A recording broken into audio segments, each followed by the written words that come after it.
নমস্কাৰ, মই মজিদ। বন্ধুসকল, বলগতে চাওক আজি 9টা গুৰুত্বপূৰ্ণ খবৰ। প্ৰথমটো খবৰ, এইবাৰ দেশত গঠন হ'ল দিমাগী নক্সাল জনতা পাৰ্টি। কক্ৰজ জনতা পাৰ্টিৰ পিছত এইবাৰ দেশত গঠন হৈছে দিমাগী নক্সাল জনতা পাৰ্টি।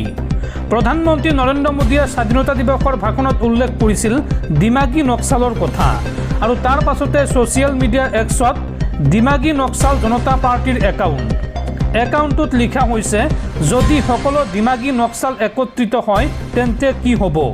আৰু এই দিমাগী নক্সাল জনতা পাৰ্টিক লৈ এতিয়া দেশজুৰি তীব্ৰ চৰ্চা। পৰৱৰ্তী খবৰ, মন্ত্ৰী বিমল বৰা সৰু মানুহ, মই কথা পাতিলে ডাইৰেক্ট CMৰ লগত কথা পাতিম। উজনি অসমত বদৰুদ্দিন আজমলে সাহায্য আগবঢ়োৱা সন্দৰ্ভত তীৰ্যক মন্তব্য কৰিছিল মন্ত্ৰী বিমল বৰাই, আৰু ইয়াৰ প্ৰত্যুত্তৰ দিবলৈ গৈ বদৰুদ্দিন আজমলে এই মন্তব্য কৰে। পৰৱৰ্তী খবৰ, অসমৰ বানপানীত ক্ষতিগ্ৰস্ত পৰিয়াললৈ ছত্তীশগড় চৰকাৰৰ সাহায্য। ৰাজ্যপাল ৰমেন ডেকাক সাক্ষাৎ ছত্তীশগড়ৰ মুখ্যমন্ত্ৰী বিষ্ণু দেও ছাই আৰু বিধানসভাৰ অধ্যক্ষ ডক্টৰ ৰমন সিঙৰ। ৰাজ্যপালগৰাকীৰ হাতত 5 কোটি টকাৰ চেক অৰ্পণ কৰে ছত্তীশগড় চৰকাৰে। দৰ্শকসকল, আৰু বহুতো গুৰুত্বপূৰ্ণ খবৰ আছে। তাৰ আগতে আপোনাক জনাওঁ যে যদি আপুনি এতিয়ালৈকে এইটো ভিডিঅ'ত লাইক কৰা নাই তেন্তে এতিয়াই ভিডিঅ'টোত লাইক কৰি দিয়ক, আৰু এনেকুৱা ধৰণৰ ভিডিঅ'সমূহ নিতৌ চাবলৈ চেনেলটো ছাবস্ক্ৰাইব কৰি কাষত থকা বেল আইকনটো প্ৰেছ কৰি ৰাখক। পৰৱৰ্তী খবৰ, মুখ্যমন্ত্ৰী হিমন্ত বিশ্ব শৰ্মাক ফেচবুক লাইভত হত্যাৰ ভাবুকি দিয়া ঘটনা সন্দৰ্ভত অভিযুক্ত আব্দুল মুতালেবক 5 দিনৰ আৰক্ষীৰ জিম্মালৈ প্ৰেৰণ। 1 কোটি টকাৰ বিনিময়ত মুখ্যমন্ত্ৰীক হত্যাৰ ভাবুকি দিছিল আব্দুল মুতালিবে, আৰু কমেণ্টত পাকিস্তান জিন্দাবাদ বুলিও লিখিছিল আব্দুল মুতালিবে। পৰৱৰ্তী খবৰ, বন্দে মাতৰম গীতক অপমানৰ অভিযোগ। এই সন্দৰ্ভত কংগ্ৰেছ নেত্ৰী ছোনিয়া গান্ধীৰ বিৰুদ্ধে গোচৰ ৰুজু। কৰ্ণাটকৰ মাংগালুৰুৰ পূৰ্বা থানাত কংগ্ৰেছ নেত্ৰীগৰাকীৰ বিৰুদ্ধে আনুষ্ঠানিক অভিযোগ দাখিল বিজেপি নেতাৰ। পৰৱৰ্তী খবৰ, পান মছলা বিমলৰ বিজ্ঞাপনক লৈ বিপদত পৰিছে অভিনেতা শ্বাহৰুখ খান, অজয় দেৱগন আৰু টাইগাৰ শ্ৰফ। এই তিনিওগৰাকী অভিনেতালৈ কাৰণ দৰ্শোৱাৰ জাননী FDAৰ। বলিউডৰ 3 ছুপাৰষ্টাৰলৈ তুকাৰাম মুণ্ডে জাৰি কৰিছে কাৰণ দৰ্শোৱাৰ জাননী। মহাৰাষ্ট্ৰ FDAৰ মুৰব্বী তুকাৰাম মুণ্ডে মহাৰাষ্ট্ৰত নিষিদ্ধ কৰিছিল গুটখা। 15 দিনৰ ভিতৰত বিজ্ঞাপনৰ সৈতে থকা তেওঁলোকৰ সম্পৰ্ক জনোৱাৰ নিৰ্দেশ। গুটখাৰ বিজ্ঞাপন প্ৰচাৰ বন্ধ কৰাৰো নিৰ্দেশ দিছে তুকাৰাম মুণ্ডে, আৰু ছ'চিয়েল মিডিয়াৰ পৰাও সকলো বিজ্ঞাপন আঁতৰোৱাৰ নিৰ্দেশ দিয়া হৈছে। পৰৱৰ্তী খবৰ, গৌৰৱ গগৈ নিজ চিন্তাধাৰাৰ ফাল্টু মানুহ। গৌৰৱ গগৈক এইবাৰ খুৰদাৰ সমালোচনা AIUDF প্ৰধান মৌলানা বদৰুদ্দিন আজমলৰ। আজমলে এই সন্দৰ্ভত কয় যে মই যোৰহাটত নিৰ্বাচন খেলিম বুলি ভয় খাইছে গৌৰৱ গগৈয়ে। মোক যদি দলে যোৰহাট লোকসভা সমষ্টিৰ পৰা প্ৰতিদ্বন্দ্বিতা কৰিবলৈ কয় আৰু হিমন্ত বিশ্ব শৰ্মাই যদি মোক নিৰ্বাচনত সহায় কৰে তেনেহ'লে গৌৰৱ গগৈৰ ৰাজনৈতিক কেৰিয়াৰ শেষ। এই মন্তব্য মৌলানা বদৰুদ্দিন আজমলৰ। অসম প্ৰদেশ কংগ্ৰেছৰ সভাপতি গৌৰৱ গগৈক তীক্ষ্ণ সমালোচনা বদৰুদ্দিন আজমলৰ। এদিন পূৰ্বে আজমলক সমালোচনা কৰা গৌৰৱ গগৈক এইবাৰ প্ৰত্যুত্তৰ AIUDFৰ মুৰব্বীগৰাকীৰ। সংবাদমেলত গৌৰৱ গগৈক একেবাৰে নিজ চিন্তাধাৰাৰ ডাঙৰ বাপৰ ল'ৰা তথা ফাল্টু মানুহ বুলি কটাক্ষ কৰে বদৰুদ্দিন আজমলে। লগতে আজমলৰ প্ৰতিক্ৰিয়া, গৌৰৱ গগৈয়ে আজমলক লৈ ভয় খাব নালাগে, মই বাঘ হয়, সেয়ে বাঘক উজনি অসমলৈ যোৱা দেখি গৌৰৱ গগৈয়ে ভয় খাইছে, কিন্তু প্ৰয়োজনত মই গৌৰৱ গগৈক উচ্চতম ন্যায়ালয়ৰ পৰা চাৰ্টিফিকেট আনি দিম যে মই উজনি অসমত নিৰ্বাচন খেলিব নাযাওঁ বা নিৰ্বাচন নেখেলোঁ। মই কেৱল মাত্ৰ এইকেইদিন বানাক্ৰান্ত ৰাইজসকলক সাহায্য দিবলৈহে গৈছোঁ। পুনৰ গৌৰৱ গগৈক উদ্দেশ্যি আজমলে ক'লে, গৌৰৱ গগৈয়ে ভয় কৰিব নালাগে, মোৰ ইয়াৰ ৰাজত্ব আছে, গতিকে মই মোৰ ৰাজত্ব এৰি উজনিত নিৰ্বাচন খেলিবলৈ নাযাওঁ। উল্লেখযোগ্য যে এদিন পূৰ্বে AIUDFৰ মুৰব্বী বদৰুদ্দিন আজমলক তীব্ৰ সমালোচনা কৰিছিল প্ৰদেশ কংগ্ৰেছৰ সভাপতি তথা যোৰহাট লোকসভা সমষ্টিৰ সাংসদ গৌৰৱ গগৈয়ে। বান সাহায্যৰ নামত আজমলে উজনি অসমত ৰাজনৈতিক খোপনি পুতিবলৈ চেষ্টা কৰিছে নেকি বুলি সন্দেহ প্ৰকাশ কৰি গৌৰৱ গগৈয়ে অসমীয়া মহিলাই আজমলৰ ভৰি স্পৰ্শ কৰা কাৰ্যক লৈও তীব্ৰ প্ৰতিক্ৰিয়া প্ৰকাশ কৰিছিল। লগতে গৌৰৱ গগৈয়ে কৈছিল যে আজমলে যিয়েই নকৰক কিয় আজমল সদায় বিজেপিৰ বি টিম হৈয়ে কাম কৰে। আনহাতে মুখ্যমন্ত্ৰী হিমন্ত বিশ্ব শৰ্মা থকালৈকে বদৰুদ্দিন আজমলৰ কোনো ধৰণৰ ক্ষতি হ'বলৈ নিদিয়ে বুলিও আজমলক সমালোচনা কৰিছিল গৌৰৱ গগৈয়ে। আৰু ইয়াৰ প্ৰত্যুত্তৰ দিবলৈ গৈ গৌৰৱ গগৈক খুৰদাৰ সমালোচনা কৰে বদৰুদ্দিন আজমলে। পৰৱৰ্তী খবৰ, ৰাজ্যত পুনৰ শোকাবহ ঘটনা। বজালীৰ কালদিয়া নৈত 2 যুৱকৰ সলিল সমাধি।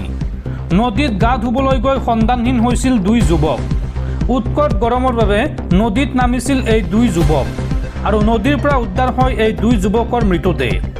মৃত যুৱক দুজন হৈছে ক্ৰমে হেলনা গাঁৱৰ উৎপল কলিতা আৰু নিতুল ডেকা। পৰৱৰ্তী খবৰ, বিদেশত আপোনাৰো কলা ধন বা গোপন সম্পত্তি আছে নেকি? যদি আছে তেন্তে 31 ডিচেম্বৰৰ ভিতৰত বগা কৰাৰ সুযোগ দিছে কেন্দ্ৰীয় চৰকাৰে।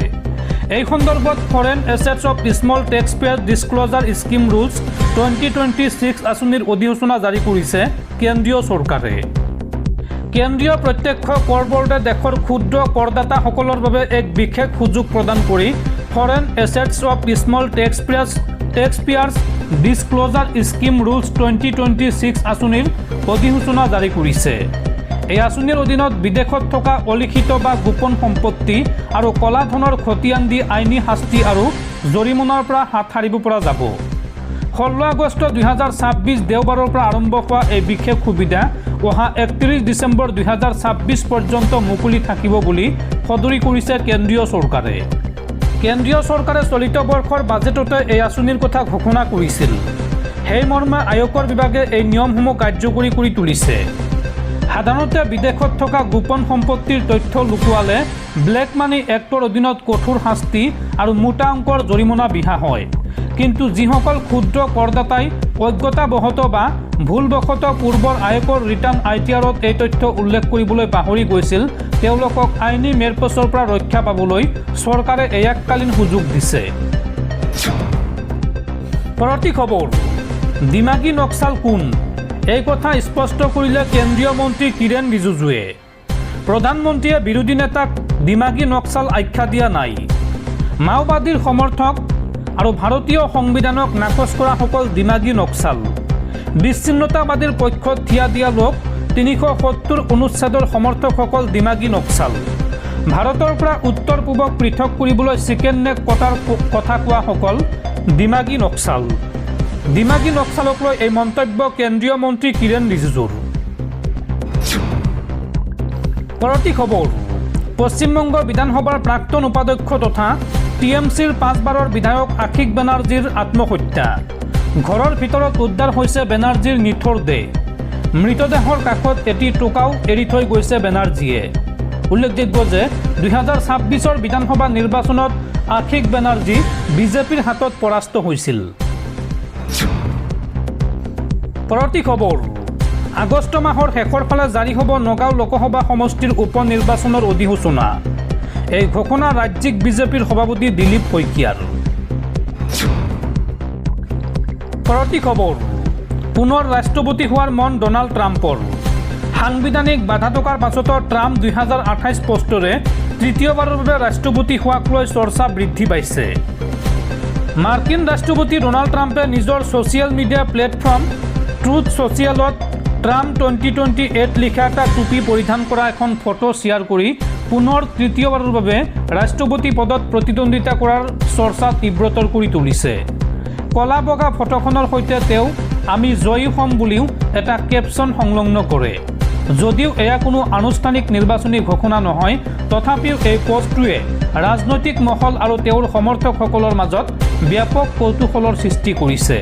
উল্লেখযোগ্য যে ইয়াৰ কিছুদিন পূৰ্বে মেৰিলেণ্ডৰ জয়েণ্ট বেছ এণ্ড্ৰিউজত সাংবাদিকৰ আগত ট্ৰাম্পে স্বীকাৰ কৰিছিল যে বৰ্তমানৰ সাংবিধানিক নিয়ম অনুসৰি তেওঁ পুনৰ নিৰ্বাচনত অৱতীৰ্ণ হোৱাৰ সুযোগ সীমিত। তেওঁ পুনৰ প্ৰতিদ্বন্দ্বিতা কৰিবলৈ আগ্ৰহী যদিও এই ক্ষেত্ৰত দেশখনৰ আইন অত্যন্ত শক্তিশালী আৰু কঠোৰ বুলি মন্তব্য কৰিছিল ডনাল্ড ট্ৰাম্পে। উল্লেখযোগ্য যে আমেৰিকাৰ সংবিধানৰ 22তম সংশোধনী অনুসৰি কোনো ব্যক্তিয়ে দুবাৰতকৈ অধিক সময়ৰ বাবে ৰাষ্ট্ৰপতি হিচাপে নিৰ্বাচিত হ'ব নোৱাৰে। ফ্ৰেংকলিন ডি ৰুজভেল্ট একেৰাহে 4বাৰ ৰাষ্ট্ৰপতি হিচাপে নিৰ্বাচিত হোৱাৰ পাছত 1951 চনত এই সংশোধনী গৃহীত কৰা হৈছিল। 2016 আৰু 2024 চনৰ ৰাষ্ট্ৰপতি নিৰ্বাচনত জয়লাভ কৰি ট্ৰাম্পে ইতিমধ্যে দুটা কাৰ্যকালৰ সৰ্বোচ্চ সীমা স্পৰ্শ কৰিছে। ফলত কোনো সাংবিধানিক সংশোধন নোহোৱালৈকে 2028 চনৰ ৰাষ্ট্ৰপতি নিৰ্বাচনত তেওঁ পুনৰ প্ৰতিদ্বন্দ্বিতা কৰাটো বৰ্তমানৰ মাৰ্কিন আইন অনুসৰি সম্পূৰ্ণ নিষিদ্ধ।